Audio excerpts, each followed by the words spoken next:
এই বাগবাজারে একটি ঐতিহাসিক ঘটনা ঘটে। মা শারদা এই বাগবাজারে উপস্থিত হন।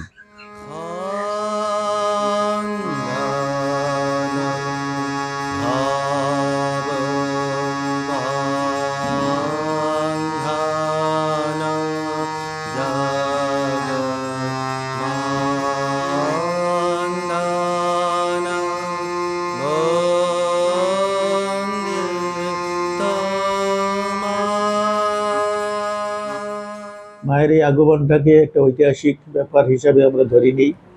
রামকৃষ্ণ মঠ এবং মিশনের একটি ঐতিহাসিক ঘটনা, এবং এই বাড়িটি শুধু একটি বাড়ি নয়, তবে ভিডিওটা শুরু করার আগে আপনাদের সকলের প্রতি সবিনয় আবেদন, যারা প্রথমবার ভ্রমণে অমিতের এই ভিডিও দেখছেন তাদের উদ্দেশ্যে বলছি, প্লিজ ভিডিওটি ভালো লাগলে লাইক, শেয়ার এবং কমেন্টের পাশাপাশি সাবস্ক্রাইব করতে ভুলবেন না। আর ইতিমধ্যে চ্যানেলটি যারা সাবস্ক্রাইব করেছেন তাদের অনেক ধন্যবাদ জানিয়ে আজকের ভিডিও শুরু করব। আর প্রথমে এখন আমি বসে রয়েছি গঙ্গার ধারে, বাগবাজারের গঙ্গা একটি অতি পবিত্র জায়গা, তার সঙ্গে মিশে রয়েছে কলকাতার বৃহৎ ঐতিহ্য। এই ঐতিহ্যের পাশাপাশি এই জায়গাটি একটি তীর্থক্ষেত্র, আর এই তীর্থক্ষেত্রে রয়েছেন মা শারদা।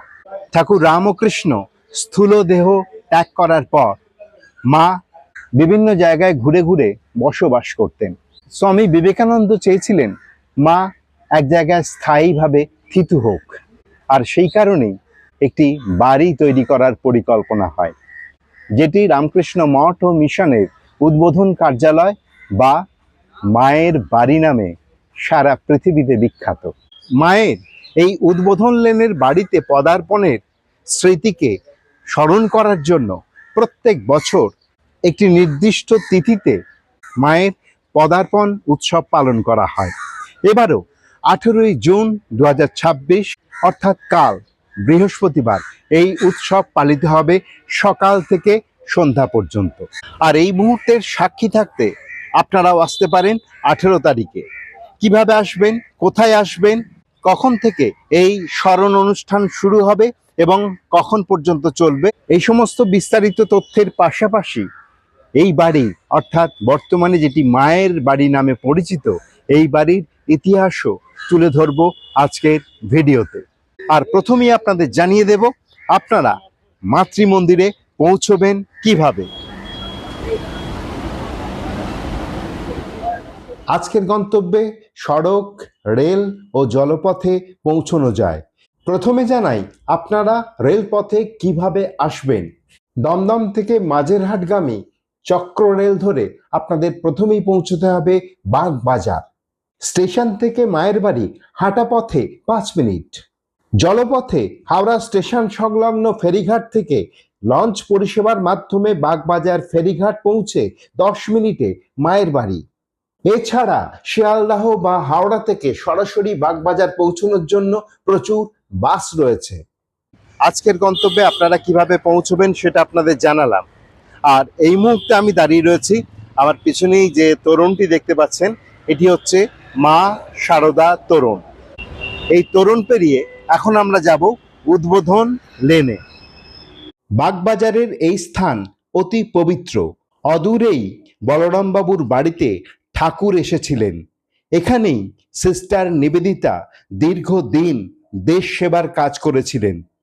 সর্বোপরি মা এই স্থানে দীর্ঘ 11 বছর 1 নম্বর উদ্বোধন লেনে বসবাস করেছেন।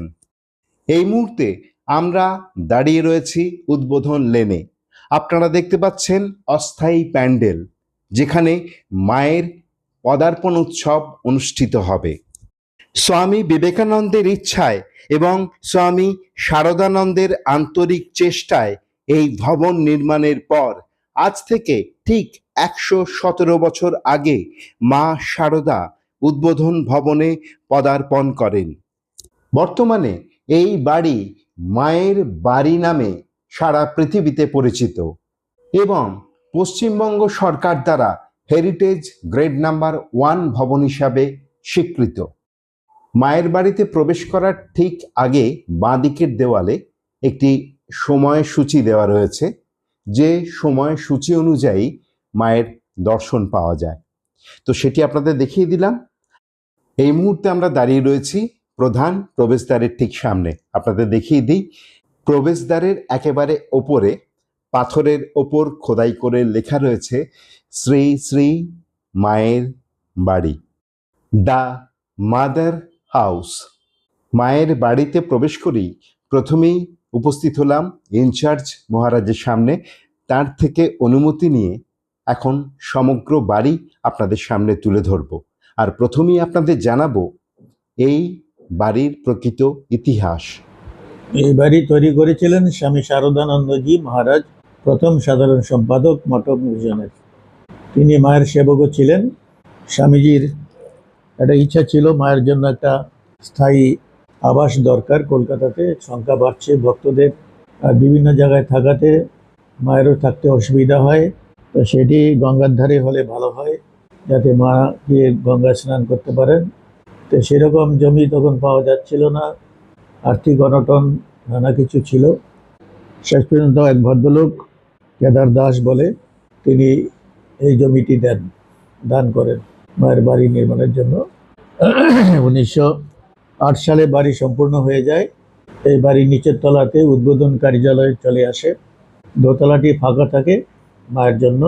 মা তখন জারামবাড়িতে ছিলেন। উনি পরের বছর মে মাসের 23 তারিখে, অর্থাৎ 1909-এর 23শে মে, মা এই বাড়িতে প্রথম পদার্পণ করেন। মা যখন 1 নম্বর উদ্বোধন লেনের বাড়িতে থাকতেন, তখন ছাদ থেকেও কিন্তু এই গঙ্গা দর্শন করতেন। একটু আগে মহারাজ আপনাদের বলছিলেন মা গঙ্গা স্নান পছন্দ করতেন এবং রোজই নিয়ম করে গঙ্গা স্নানে আসতেন। কোথায় আসতেন? যেটি এখন মায়ের ঘাট বলে পরিচিত। শোনা যায় রাজা রাজবল্লভ রায়ের আমলে এই ঘাট বিচুলি ঘাট নামে পরিচিত ছিল। বাগবাজারে থাকাকালীন মা এখানেই স্নান করতে আসতেন। পরবর্তীকালে মায়ের স্পর্শধন্য এই ঘাটের নামকরণ করা হয় মায়ের ঘাট। বর্তমানে এই পবিত্র ঘাট রামকৃষ্ণ মঠ ও মিশনের দ্বারা সংরক্ষিত ও পরিচালিত হয়। মা গঙ্গা স্নান সেরে সিঁড়িপথ বেয়ে উঠে আসতেন উদ্বোধন ভবনের 2য় তলে। মাঝে মাঝে ছাদে গিয়েও গঙ্গা দর্শন করতেন। দোতলা থেকে এই ছাদের অংশ কিন্তু দেখা যায়, সেটি এখন আপনাদের দেখাচ্ছি। এই হচ্ছে মায়ের সেই প্রিয় ছাদ, যেখান থেকে তিনি গঙ্গা দর্শন করতেন। এখানেই মা 11 বছর বসবাস করেছিলেন। এই ভবন থেকেই মাত্র 66 বছর বয়সে 1920 সালের 21শে জুলাই মা মহাসমাধিস্থ হন। কাজে এখানে সেটিকে তার অন্তলীলার ক্ষেত্র বলা যেতে পারে। বহু ভক্ত এখানে দর্শন করেছেন, তার কৃপা পেয়েছেন। সেই উপলক্ষে এখনো প্রতি বছর এই মায়ের পদার্পণ দিবসটি আমরা পালন করে থাকি, মাকে স্মরণ করার জন্য। তবে আমরা ডেটটি ফলো করি না, আমরা মায়ের তিথিটি ফলো করি, যে তিথিতে উনি এসেছিলেন। মায়ের এই আগমনটাকে একটা ঐতিহাসিক ব্যাপার হিসাবে আমরা ধরে নিই। রামকৃষ্ণ মঠ এবং মিশনের একটি ঐতিহাসিক ঘটনা। সেই হিসাবে বাড়িটির বিশেষ গুরুত্ব রয়েছে, যা মানুষকে আশ্বস্ত করে, মানুষকে শান্তি দেয়। সেটিকে বজায় রাখার জন্য এই অনুষ্ঠানটি করা, যাতে আমরা সেটিকে স্মরণ করতে পারি, মাকে স্মরণ করতে পারি। এবার আপনাদের জানিয়ে দেব আগামীকাল অর্থাৎ 18ই জুন 2026 মায়ের পদার্পণ উৎসব শুরু হচ্ছে কখন। শ্রী শ্রী মায়ের বাড়িতে ভোর 4টে মঙ্গল আরতি, তারপর বেদপাঠ, ভজন, সানাইবাদন এবং বিশেষ পুজোর ব্যবস্থা রয়েছে। তারপরে উদ্বোধন কার্যালয়ে সকাল 9টা থেকে শুরু হবে নানান অনুষ্ঠান।